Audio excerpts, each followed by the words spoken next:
حسین حسین حسین حسین حسین صوبہ ٹیک سنگھ سے رپورٹ کر رہے ہیں ہمارے district bureau chief Mudassar Shahbaz Wazir. Kamalia Christian Kalwan میں ارشاد یعقوب کی رہائش گاہ پر مسیحی سماجی رہنما اشرف جان سندھو کے اعزاز میں ایک تقریبات کا انعقاد کیا گیا۔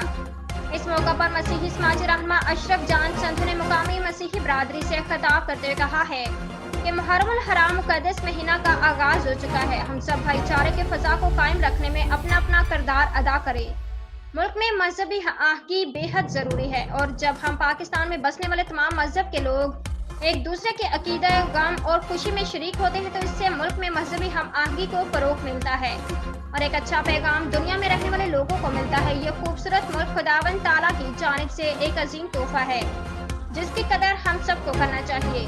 میں اس موقع پر چیئرمین سلیم اسحاق، سابق سپروائزر شفقت سراج، یعقوب جیمز، عمران اسلم، افضال یعقوب، سہیل مسیح، نواز لالا بلو، پیارا مسیح، بشیر مسیح، سوترا ویلٹن، فضل مسیح، جان جوسف، چودھری حمید مسیح، اصغر امونل، ماجد ناظر مسیح کے علاوہ صحافی زکریا عباس میاں، ابراہیم میاں، مرید حسین، محمد یعقوب راجپوت، فاروق جٹ، شیخ سلمان بختار فریدی وزیر، حافظ شاہ عمران اور دیگر پارٹی ورکر بھی موجود تھے۔